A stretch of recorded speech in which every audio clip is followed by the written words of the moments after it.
बात समझनी है। हम फिलिस्तीन के झंडे को इतना मसला बना रहे थे, फिलिस्तीन जिंदाबाद करने वाले मामले को क्यों हम साइलेंट किए हुए हैं? उस मामले पर गिरफ्तारी कर लीजिए। तो हम आज वैसी जी गिरफ्तारी करवा दीजिए आप लोग। आप मीडिया वाले से हम डिमांड।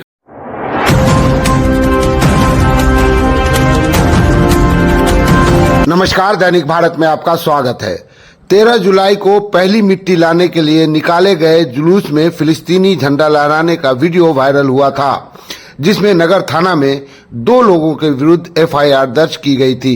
मुहर्रम कमेटी ने प्रेस कॉन्फ्रेंस कर अपनी बात रखी। इसी को लेकर डॉक्टर जमाल हसन ने आज एक प्रेस कॉन्फ्रेंस कर बहुत कुछ कहा। साथ ही इस प्रेस कॉन्फ्रेंस में गिरफ्तार किए गए बच्चे के माता पिता के अलावा मोहल्ले के बहुत से लोग मौजूद थे। आपको बता दें कि डॉक्टर जमाल हसन अखिल भारतीय कांग्रेस कमेटी अल्पसंख्यक विभाग के राष्ट्रीय महासचिव हैं। इन सारे विवादों को समझने के लिए हमें भारत फिलिस्तीन संबंध को समझना होगा। किसी भी मित्र देश का झंडा फहराने या इंसानियत के समर्थन में अपना समर्थन जताना भारतीय संविधान में कितना बड़ा अपराध है, फैसला तो न्यायालय को करना होगा। उससे पहले भारत फिलिस्तीन संबंध को समझिए।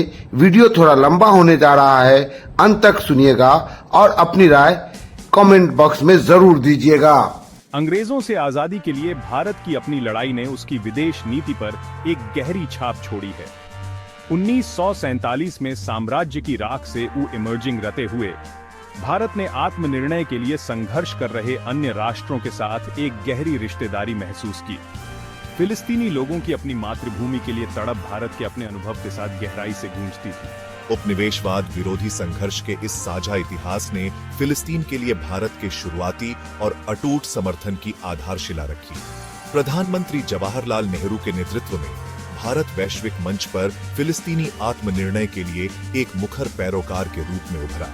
उपनिवेशवाद और साम्राज्यवाद से मुक्त दुनिया के नेहरू के दृष्टिकोण का स्वाभाविक रूप से फिलिस्तीनी हित तक विस्तार हुआ। व्योपनिवेशीकरण के प्रति यह प्रतिबद्धता, जो अपनी स्थापना के समय से ही भारत की विदेश नीति में निहित है, ने इजराइल फिलिस्तीनी संघर्ष के प्रति उसके दृष्टिकोण को आकार दिया।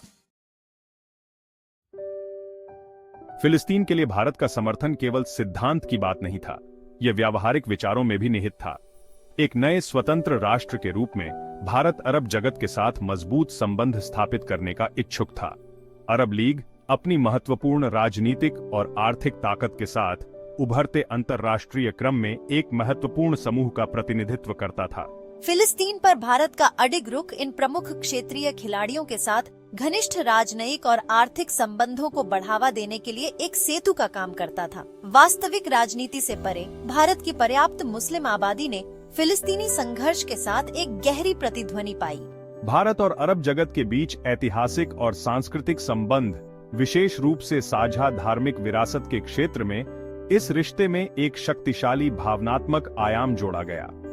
भारत में जन्मत फिलिस्तीनी हित के प्रति अत्यधिक सहानुभूतिपूर्ण था, जिसने सरकार की प्रतिबद्धता को और मजबूत किया।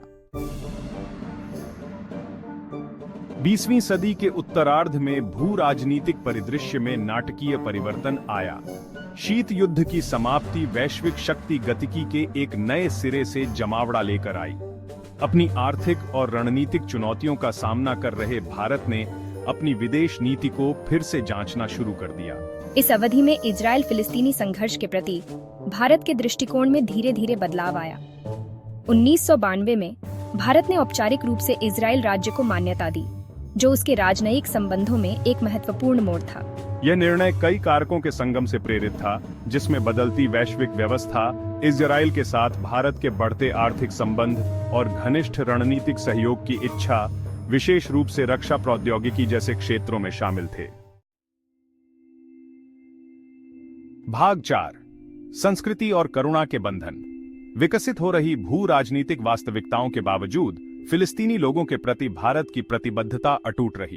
भारत ने लगातार यह सुनिश्चित किया कि संघर्ष का एक न्याय संगत और स्थायी समाधान केवल शांतिपूर्ण बातचीत के माध्यम से ही प्राप्त किया जा सकता है, जिससे एक स्वतंत्र फिलिस्तीनी राज्य इजराइल के साथ शांतिपूर्वक सह अस्तित्व में रहे। यह सैद्धांतिक रुख मध्य पूर्व में भारत की नीति की आधारशिला रहा है। भारत ने अपनी स्थायी एकजुटता को दर्शाते हुए फिलिस्तीनी लोगों को मानवीय सहायता प्रदान करना जारी रखा है। गाजा और वेस्ट बैंक में मानवीय संकट को कम करने में शैक्षिक छात्रवृत्ति, चिकित्सा सहायता और बुनियादी ढांचा परियोजनाएं सहायक रही हैं। ये पहल फिलिस्तीनी लोगों की भलाई के प्रति भारत की स्थायी प्रतिबद्धता को रेखांकित करती है। भाग 5, एक जटिल परिदृश्य को नेविगेट करना। भारत आज खुद को मध्य पूर्व में एक कूटनीतिक मजबूरी में फंसा हुआ पाता है। यह ऐतिहासिक बोझ और समकालीन चुनौतियों से भरे क्षेत्र की जटिलताओं को नेविगेट करते हुए इजराइल और फिलिस्तीन दोनों के साथ मजबूत संबंध बनाए रखना चाहता है। भारत की विदेश नीति शांतिपूर्ण समाधान की दिशा में संवाद और जुड़ाव को एकमात्र रास्ता मानती है। हाल के वर्षों में इजराइल के साथ भारत की रणनीतिक साझेदारी का विकास हुआ है, जिसमें रक्षा, कृषि, प्रौद्योगिकी और आतंकवाद विरोध में सहयोग शामिल है। साझा हितों और पारस्परिक सम्मान से प्रेरित यह बढ़ती साझेदारी इस क्षेत्र में भारत की पहुंच की आधारशिला बन गई है। इजराइल फिलिस्तीनी संघर्ष के प्रति भारत का दृष्टिकोण संवाद, कूटनीति और शांतिपूर्ण सह अस्तित्व में उसके स्थायी विश्वास में निहित है।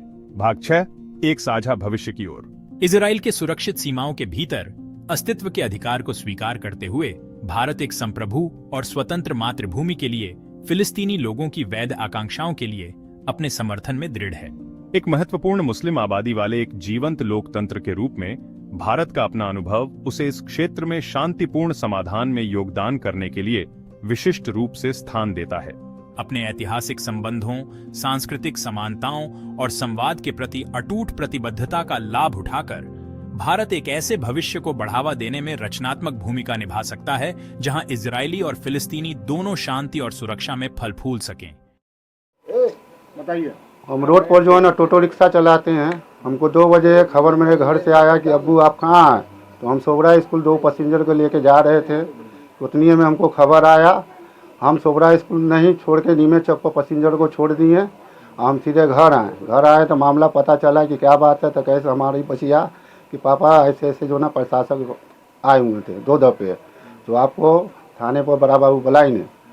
तो हमने जो है सबसे पहले पार्षद साहब को बोले कि ऐसी ऐसी बात है, पुलिस आया तो क्यों आया, क्या बात है। हम तो ये इन्होंने हमको कहा कि आप जाइए, क्या बात है नहीं है, वहाँ जाके बुझिए, हम पीछे से आपके आ रहे हैं। हमने गए, उसी टाइम में बड़ा बाबू नहीं थे। 2 मिनट 5 मिनट के बाद आए बड़ा बाबू कहे इसके क्या नाम है जी। तो हम कहे कि सर मेरा नाम हुआ मोहम्मद जमाल। लड़का का क्या नाम है। तो हम कहे कौन लड़का सर, मेरे पास 2-3 वो है। तो कहे जो झंडा वाला बात। तो हम कहे झंडा वाला बात है सर, तो हमको तो इसमें जानकारी नहीं है कि क्या बात है नहीं है। तो उन्होंने बोले कि गुलजार किसका नाम है। तो हम कहे कि मेरे सजिल का लड़का था। जो लड़का भारत स्टोर में 8 साल से उसके यहाँ काम करता है, भारत स्टोर में। हम कहे कि सर 7 बजे सुबह में हम जाते हैं और 8-9 बजे रात में हम आते हैं। मेरा लड़का भी जो है भारत स्टोर में रहता है और 8 बजे जाता है, 9:30-10 बजे जब दुकान बंद होता है तब ये आता है। तो कहे कि आपका लड़का कहाँ है। तो हम कहे लड़का तो यहाँ नहीं है सर, 3 तारीख को हम उनसे दुकान से छुट्टी मांग लिए थे भारत स्टोर से। इनकी फुप्पू का तबीयत खराब है, इनको सर जाने दीजिए भैया। उन्होंने कहा कि ठीक है तुम ले जाओ। उसके बाद जो है कहे कि तुम जहाँ भी हो तुम्हारा लड़का को बुलवाओ और नहीं तो तुम्हारे घर में हम छापामारी करेंगे, कुर्ती जब्ती करवा देंगे, बड़ा बाबू बोले। समझा, नगर थाना के। तो हम गरीब आदमी हैं, हम लोग घबरा गए, डर गए कि भाई हम लोग इस टाइप का आदमी नहीं है। हम लोग भारत देश से मिले हुए हैं, इसी में पैदा हुए, इसी में मरेंगे। मेन कारण क्या था जो आप। हाँ, उसके बाद फिर हमको बाबू बोले ने कि आप जाइए और लड़का को लेके आइए। समझा ना, सिर्फ उससे हम 2-4 को बयान लेंगे और जैसा बयान होगा उस बयान पर जो है ना उसको हम छोड़ देंगे। इसलिए लेके आइए भाई झंडा के मामले में। क्या झंडा का क्या पूरा मामला है।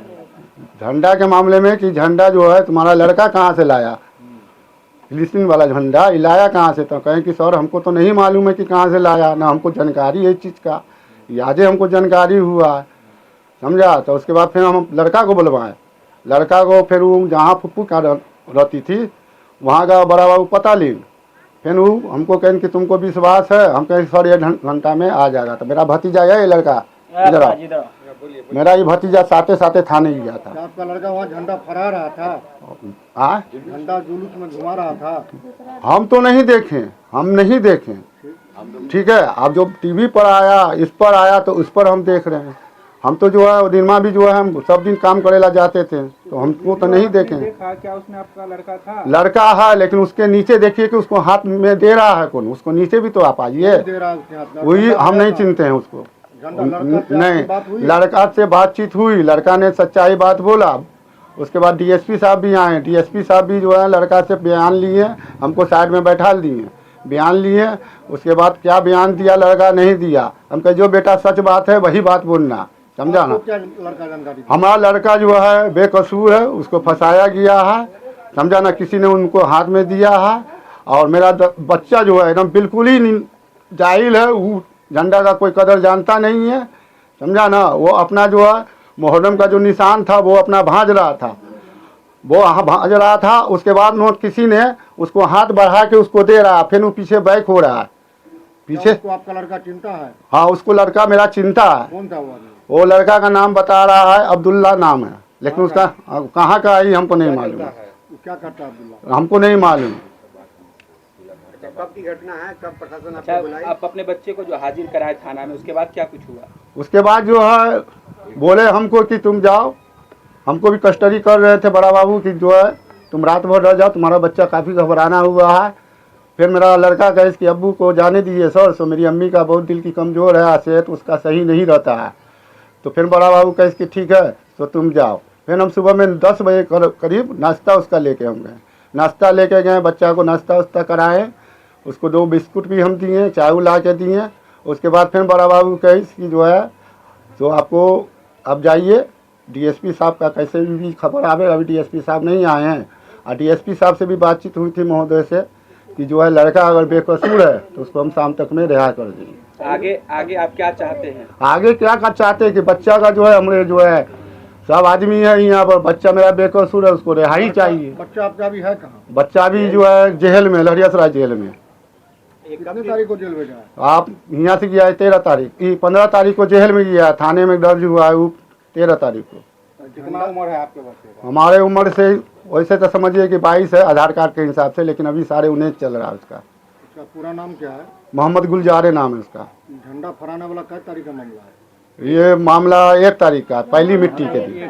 कहाँ पे हाँ, कराया गया था? किला घाट चौराहा ऑफिस के द्वारा अभी तक क्या सहयोग मिला? अभी कोई सहयोग नहीं मिला, जबकि जो है मुहर्रम कमेटी को भी फ़ोन करके हम बुलवाए थे कि भैया आपके तरफ से कुछ अगर मदद मिलता है तो आप कर दीजिए, गरीब का बच्चा, आपके मोहल्ले का भी बच्चा हंस रहा है, तो आप कुछ मदद कर दिए। तो कैसे ठीक है, तो हम फ़ोन कर से जो है ना हमसे जहाँ तक होगा हम मदद करेंगे, लेकिन ऐसा कोई बात। बच्चा को हाजिर करने में मुहर्रम कमेटी भी आप पर दबाव बनाई थी क्या? जी नहीं, वो हमको जो है हम पहले ले गए थे मुहर्रम कमेटी में बच्चा को, तो वहाँ जो है ऐसा कोई बात नहीं बोला। इन्होंने बुलाए हमको कि जाओ आओ पहले मुहर्रम कमेटी में, वहाँ क्या होगा नहीं होगा। तो वहाँ भी हम देखे कि हम चुपचाप बाप बेटा और 2-4 लोग भी मेरे साथ गए थे, लेकिन ऐसा कोई बात नहीं बोला, सीधे हम लोग थाने लेके चले गए। अपना परिचय दीजिए पूरा।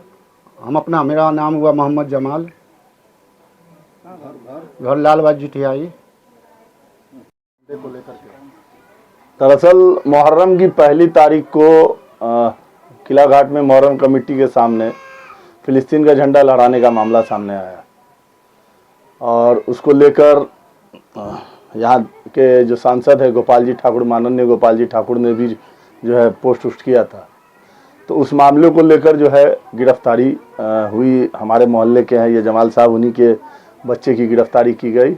13 या 14 तारीख था, 8वीं का, हम अपने जाके खुद 7वीं को, 14 तारीख को इनके घर पर पहले सबसे पहले पुलिस आई, तो इनको खोजा गया, ये नहीं थे। उसके बाद जो है मेरे पास ये आए, इनको मतलब टेम्पू चला रहे थे, इनके घर से खबर गया तो ये आए मेरे पास टेम्पू चलाने के बाद। इन्होंने मुझसे कहा कि ऐसे ऐसे थाना पर हमको बुलाया गया है। तो हम बोले क्या मामला है, तो कहीं इसकी मामला समझ नहीं रहा। हम कहे एक काम करो, थाना पर अगर बुलाया है, 2 बार तुम्हारे आ चुका है, घर का फोटो भी खींच के ले गया था, तो हम कहे एक काम करो कि अपने भतीजा को लेके जाओ, अकेले मत जाना। तो हमने इसके भतीजा को साथ में भेजा, तो ये थाना पर गए तो वहाँ इनका मामला खुल कर आया कि फिलिस्तीन का झंडा जो है इनका बेटा लहरा रहा था। ठीक है, तो भाई वहाँ पर इनको बोला गया कि बेटा को प्रेजेंट करो, बेटा था नहीं। उसके बाद इन्होंने अपने बेटा को वहाँ बुलवाया। देखिए बेटा भी आया इनका, वहाँ पर बयान भी दिया गया। जहाँ तक जब लड़के से मैंने पहले पूछताछ किया कि तुम इस मामले में कहाँ पर है, तुम झंडा लाया था, तो लड़के ने कहा कि नहीं झंडा मैंने नहीं लाया था, मुझे पता भी नहीं है। आप एक ये डॉक्यूमेंट देखिए, ये कोर्ट में सबमिट किया गया है, लड़के ने अंगूठा का निशान लगाया हुआ है। कितना पढ़ा लिखा होगा जिसको ये पता होगा कि फिलिस्तीन का झंडे का कलर क्या होगा, मुझे खुद नहीं पता। मैं ये जो इस बीच में जो इतने मामले हुए उसमें जो झंडा घुमा, तो मुझे अभी भी मुझसे पूछा तो मुझे पता नहीं कि कलर क्या है, लेकिन ये समझ में आया मेरे जैसा पढ़ा लिखा आदमी को भी पता नहीं फिलिस्तीन, क्योंकि हम लोग एक ही झंडा जानते हैं, तिरंगा झंडा जो अपने देश का है, तो हम लोग उसको जानते हैं, उसको पहचानते हैं। तो इस मामले में उस लड़के को बुलाया, अगर ये गार्जियन में डिफॉल्ट होता या उस लड़के में फॉल्ट होता तो लड़का भागता या गार्जियन भागता। गार्जियन ने प्रशासन का सहयोग किया, अपने बच्चों को भी प्रेजेंट किया। फिर उसके बाद जो है डीएसपी साहब आए, थाना प्रभारी से मेरी बात हुई, थाने पर मैं मौजूद हूँ, उस दिन से आज तक मौजूद हूँ इन लोगों के साथ। तो वहां पर प्रभारी महोदय ने भी इस बात को माना और डीएसपी साहब ने मेरे सामने इस बात को माना कि नहीं लड़के की इसमें कोई गलती नहीं, लड़का झंडा नहीं लाया है, लड़का को झंडा किसी और ने पकड़ा, लेकिन हम इसका मोबाइल मंगा लेते हैं, मोबाइल में हम चाहते हैं कि डिटेल देखना, क्योंकि ये झंडा जो है या तो ये बनवाया जा सकता है सिला के, या ये फिर झंडा ऑनलाइन आ सकता है, क्योंकि ये झंडा अवेलेबल नहीं हो सकता मार्केट में। तो फिर मोबाइल मंगाया गया, लेकिन उसके बाद जब ये बात जब लोगों ने कबूला, मतलब जो प्रशासन कह रही है कि नहीं आप आ गए मेरे बुलाने पर, आपने अपने बच्चे को प्रेजेंट कर दिया, तो फिर इस लड़के को जेल के अंदर भेजने का क्या कारण था? और अगर मान लीजिए फिलिस्तीन झंडे का मामला इतना बड़ा था, तो मुझे एक सवाल का जवाब चाहिए बहुत अच्छे से, कि देश के सबसे बड़े संसद में सदन में खड़ा होकर कोई आदमी इस देश का, जिसका नाम ओवैसी का आप सभी लोग जानते हैं, वो फिलिस्तीन जिंदाबाद की नारा दिया, वहां प्रधानमंत्री मौजूद, वहां गृह मंत्री मौजूद, वहां रक्षा मंत्री मौजूद, उस पर कौन कार्रवाई हुई? ये मतलब कानून का दो पैमाना क्यों चल रहा है? दूसरी चीज, अगर फिलिस्तीन झंडे का या किसी भी देश के झंडे का ये मामला अगर था, तो इसका मॉक ड्रिल क्यों नहीं हुआ? कि जैसे किसी को अगर आर्म्स बंदूक अगर है, ये लाइसेंस वाला ही रख सकता है, गैर लाइसेंसी बंदूक रखेगा तो उसकी सजा, ये डर अगर लोगों को बता दिया गया होता तो इस तरह के मामले नहीं होते। और अगर इतनी फिलिस्तीन के झंडे के मामले, फिलिस्तीन की एम्बेसी क्यों इंडिया में बंद की जा रही है? उस दूतावास को बंद कर दिया, वहां भी फिलिस्तीन का झंडा लहरा रहा है। और मेरा एक सवाल और भी है आप मीडिया के साथियों के माध्यम से, कि इस तरह से जो माहौल क्रिएट किया जा रहा है, जो हमारे दरभंगा के सांसद गोपाल जी ठाकुर ने इस मामले में बोला, तो इससे रामनवमी के समय में हिंदू राष्ट्र का भी बैनर लगा था, उस मामले में क्या कार्रवाई हुई थी? क्या उन लोगों को जेल भेजा गया था? उन लोगों को पीआर बॉन्ड बना के लहरियासराय थाना से छोड़ा गया, तो फिर इस बच्चे के साथ ऐसा क्यों? आप कानून कहता है कि 100 गुनहगार को सजा दीजिए, लेकिन एक बेकसूर को सजा नहीं मिलना चाहिए। उस बच्चे ने यह बयान दिया मेरे सामने कि मुझे ये पता नहीं था झंडा। आजकल जो इंस्टाग्राम का एक बहुत बड़ा कहानी चल रहा है, जो आप जानते हैं, सभी को पता, हर घर के हर इंसान को पता है कि गंदगी फैली हुई है। उस इंस्टाग्राम पे उस लड़के ने सिर्फ कलर का झंडा देखा, 2-3 कलर का, उसको नचा के 30-40 सेकंड का वीडियो बना लिया। तो एक अनजाने में की हुई गलती पर इतनी बड़ी सजा, आपने अपराधियों के बीच एक जो है एक अपराधियों का जमावड़ा जेल के अंदर होता, उसमें आपने एक मासूम बच्चे को अपराधी बनाने के लिए छोड़ दिया। तो और मुझे यह समझ में नहीं आता है कि अगर मुहर्रम नहीं होता तो शायद ये झंडा नहीं निकलता। तो आपको ये पहले तो ये जानना होगा कि वो झंडा कहां पड़ा गया, सीधा सीधी मुहर्रम कमेटी के दफ्तर के सामने। तो मुहर्रम कमेटी पर कार्रवाई क्यों नहीं हुई? इस मामले पे मुहर्रम कमेटी पर भी तो कार्रवाई होनी चाहिए। ये परिवार मुहर्रम कमेटी के जो ओहदेदारान है, जो पदधारी हैं, उनसे बात किया, रिक्वेस्ट किया कि हम गरीब आदमी, हमको मदद की, क्यों उन लोगों ने किनारा कसी किया? फिलिस्तीन झंडे का मामला क्या है? क्या ऐसा कोई कानून है कि आप इस देश में क्यों इतने जो ओलंपिक के खेल होते हैं या इस देश में आके जो क्रिकेट खेलने के लिए लोग मैच होते हैं, हर देश का झंडा लहराने के लिए लोग आता है, तो क्या उसमें आप गिरफ्तार करते हैं सबको? ये कहाँ का नियम है? तो ये चीज। और फिलिस्तीन का झंडा क्यों निकला, इस पर भी बात होनी चाहिए। फिलिस्तीन का झंडा आज आपको कई जगह, नवादा में, गिरिडीह में, कई जगहों, कई हिस्सों में मुहर्रम के टाइम में निकला। सिर्फ उसका पीछे का मकसद थोड़ा जानना, मंशा क्या था? लोग इसलिए निकाल रहे कि फिलिस्तीन में आज हजारों बच्चे मारे जा रहे हैं, हजारों लोगों का कत्ल हो रहा है, बमबारिंग हो रहा है। उसके लिए सिर्फ ये कि यहाँ भी लोग चाहते हैं कि फिलिस्तीन में लड़ाइयां बंद हो। लेकिन इसको इतना बड़ा इशू आप बना रहे हैं कि एक बच्चे के भविष्य के साथ खिलवाड़ कर दिया। आज बताइए कि बच्चा क्या हुआ, दागी आपने उस बच्चे को पूरे समाज के सामने खड़ा कर दिया कि ये दायित्व इसका कौन लेगा? उस बच्चे के आपने जो चरित्र को खराब करने का काम किया, इतनी बड़ी गलती है।